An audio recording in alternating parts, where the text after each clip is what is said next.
Hey guys, so today I am going to be talking to Grace about her testimony and how she came to Christ and kind of what her life looked like before and after.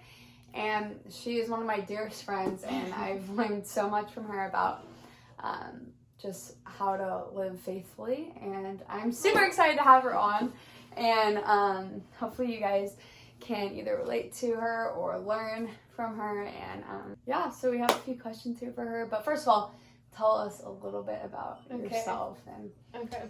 So I'm Grace, like she said. I'm currently going to be a sophomore in college, not in high school. I go to CBU, Cal Baptist in Riverside, studying biomedical science, trying to be a doctor or a PA or something along those lines. So super involved in my academic schoolwork stuff right now. I've been a Christian for about 2 years now. Got baptized my junior year of high school and met Mason 2 years ago? Senior year, I think. Senior year of high school. Or end of junior year, maybe. Yeah. So super excited to be on the channel and be featured. That's pretty much it, right? Did I miss anything important? No, I think that was good. Okay. Remember too, we can edit this. Okay. So if you mess up, you can always Start just over. stop. Okay. And then start the sentence again over, Okay. and I'll just cut off the first part. Okay. So Okay. don't worry, we'll Okay. be good. Okay, so first question is, tell me about your life before you met Jesus. Okay. Well, it kind of fast forwards to the beginning of high school, I'd say. I was a perfectly normal teenager. I grew up in a non-Christian household, so I never went to church or anything like that. I had a few close friends, but I would say I was pretty unhappy with my situation in high school. I was finding myself jumping between different friend groups and not really finding where I fit in. I never played any sport consistently throughout middle school and high school. So, and everyone that I knew was their thing was soccer, their thing was basketball, their thing was volleyball, and I just never had a thing. So I tried to kind of make up for that in other areas of my life. I tried to fit in with different groups of people, and I just never really found a group where I fit in. And I found myself looking for the approval of others, and my deepest desire, I guess, was to be loved and accepted by the people around me. And so I kind of found myself doing anything to get that approval and to get the attention of other people. I felt I was kind of just in the background so often. So I was really trying to go out of my way to get people to love me. And I just got into different groups of friends where if their thing was drinking and partying, that became my thing, and I would go out and do that. Or got to a point where I was talking to multiple guys at one point. I was totally lying to people all the time to create this version of myself that I thought other people would just because I wanted their approval so badly. So that got me in a lot of situations that I didn't even care to be in. I didn't want to be doing those things. I didn't think they were fun. I didn't find any value in them. But it was if other people want to do this, and that's now what I want to do. Mm-hmm. That's what I'm going to make myself into. So it never was really that fulfilling. No, never. It was never something that I found myself I want to go to that party. That's something, it's if everyone else is doing it, that means I'm going to do it too, kind of thing. And it was just a never-ending spiral of being someone that I wasn't, to the point where I didn't even know who I was at that point, I had no idea who I was at my core. When all those trivial things were gone, I was just what everyone else wanted to be. So I never knew who I was or where I put my identity, because it was really just in what other people wanted me to be. And so when was it that you were saved, and kind of what was the story of how that happened, and what made you want to give your life up to Jesus? Yeah, this story makes me so happy. I already have the chills. Yeah, so in my junior year, I was actually friends with some pretty great people who, one of them was Karsten. He was going to church at Southwest, and he invited me and a few of my friends to go. So I was why not? If he thinks it's fun, then it'll probably be fun, right? And so I went and I was like, this is pretty cool. I didn't really feel like super comfortable there just because I didn't really know anything about Christianity, and all the people that were there were like older and cooler than me. So it's like, this is cool, but I'm just like was a little uncomfortable. But then it was a few days before my birthday actually, and he was like, do you want to give your life to Christ? And I was like, sure. Like, I don't really know what that means, but sure. So we sat down at lunch one day at school, and he was like, okay, say this after me. And, you know, I gave my life to Christ, and he gave me a Bible and never read it, never did anything with it. I went to church every week. I went on Sunday and on Wednesday nights and experienced no life transformation. I really didn't experience what it meant to have a relationship with Jesus whatsoever, like at all. But I thought I was, because that's what everyone said was supposed to happen after you get saved. So I thought it was completely normal. I thought that was how it was. And I don't think I didn't really have like a role model in my life to kind of walk me through what it looked like to like really transform my life. And so basically fast forward a few months, my dad passed away. And when something that big happens, it's like you'll just do anything to try and feel normal or feel like there's some sort of like stability. So I went to church all the time. Like, that was my thing. That's how I like escaped life in a way. Like, I never wanted to be at home. I never wanted to be alone. Like, I didn't want to be alone in my thoughts. I didn't want to be alone to like deal with my pain. So I was at church all the time, and I met a guy who made me feel like it was okay and like I was going to be okay, even though I never really dealt with those things. And so I was never by myself. I was either with him or I was at church. And eventually it was like I would rather be with him than be at church. So he started completely replacing church to where I stopped going altogether, really. And no one really noticed. No one thought that there was anything going on because I was really good at like faking it. And then after I experienced such like I like idolized this guy and put him before everything else in my life. Like, he was the God in my life. He's what I looked to for like emotional support, for anything and everything, really. Like, he was the center of my life, and everything I did was for him. And I fell into like a lot of sin and like with him and in our relationship. And then when he broke up with me, my world kind of just collapsed.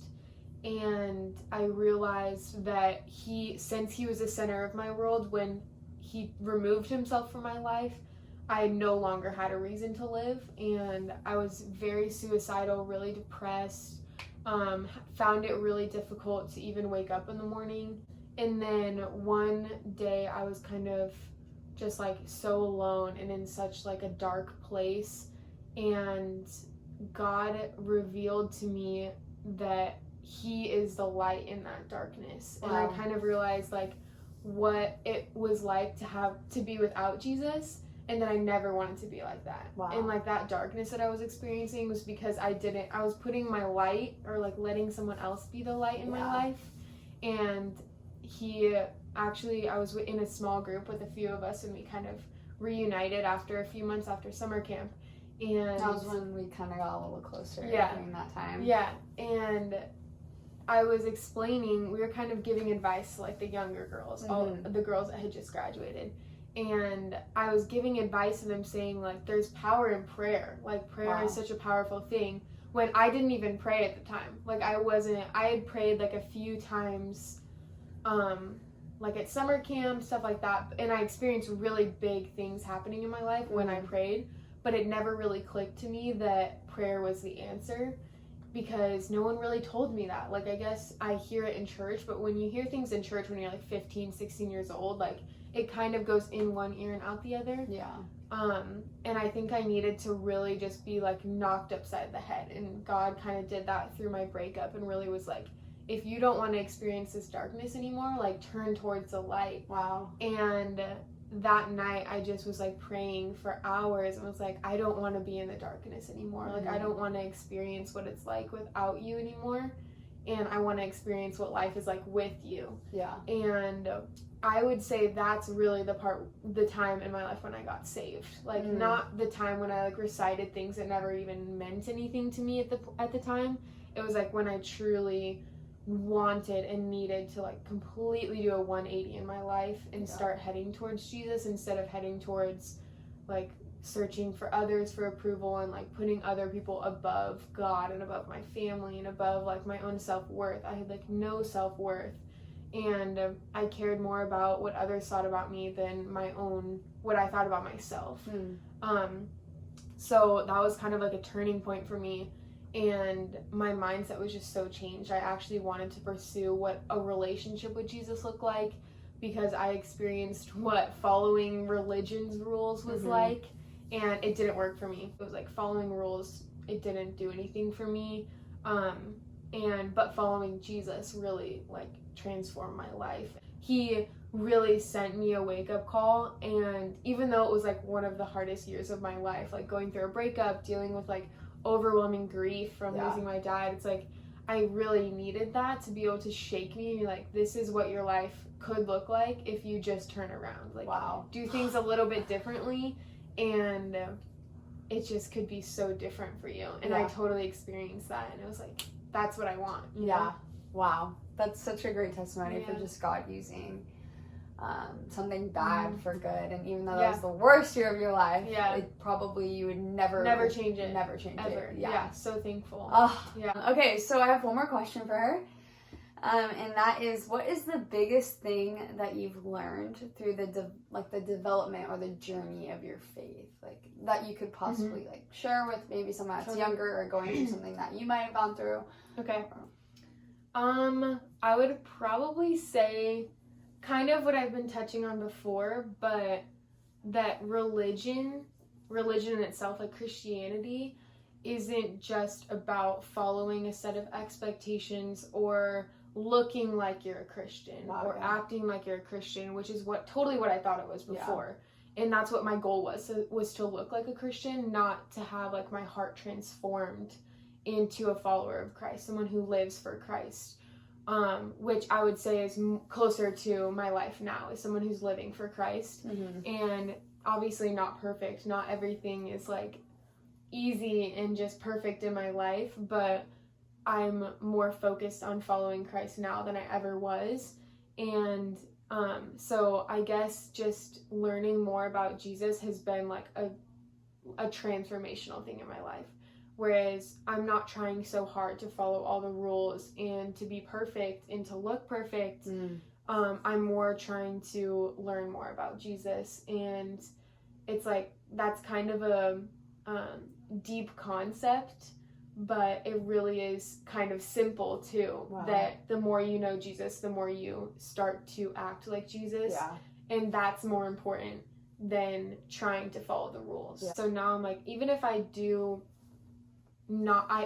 miss the mark multiple times, like I keep missing the mark, if my heart still wants to do better and pursue Christ more, that's more important to me than missing the mark a ton of times, you know? That's so good. So, which is like, that was really hard for me to understand before, because it's like, if you mess up and if you look like you're not a Christian, if your life doesn't look like you're a Christian, doesn't mean you're not. It doesn't mean that you're not still trying to pursue Christ. It just means that you're struggling in this season more than any other season, you know?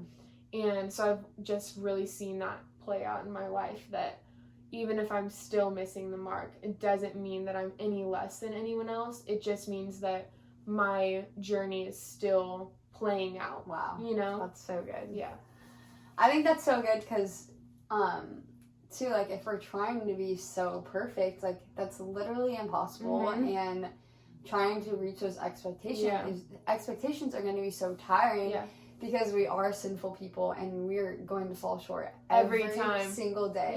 So focusing on those things, like you said, and just pursuing God first and pursuing His love and wanting to be more like Him is far more important than those things. And then also I've learned, like, when I'm doing that, when I'm pursuing Christ first, everything else kind of falls in line. It's easier to follow the rules, which I don't even like saying, like, they're not rules, you know? But it's really beautiful to see, like, my heart has changed for a lot of things that I used to want to do or sins that I used to struggle with. It's like, yeah, sure, of course I still struggle with things, and of course there's still things that I like continue to go back to that I wish I didn't, but it's like my heart is just in such a different place where I want to work on those things. I want to be better, whereas before I totally didn't, you know? So, and I really just think that that's such a beautiful process, that Christ is like totally transforming me and God's like working in my life, whereas before I was just pretending that he was working in my life. Yeah. Wow, so good. Well, you can see why I look up to her so much and learn so much from her every single day. I look up to you too. So. I know, during this like quarantine time, we've definitely taken advantage of spending time together and learning from each other. Yeah, we've learned so much. Yeah. And I'm so grateful for it. Me too. But yeah, that's pretty much it. Thank you so much. Thanks for having me. Of course. Thanks for letting me talk forever. I hope you guys enjoyed. I know I did, so Me too. had goosebumps the entire time. She has such a crazy testimony, and Thanks for listening. yeah, it's such a beautiful journey. So yeah, Thanks. you. You're Love welcome. Thanks for watching, guys.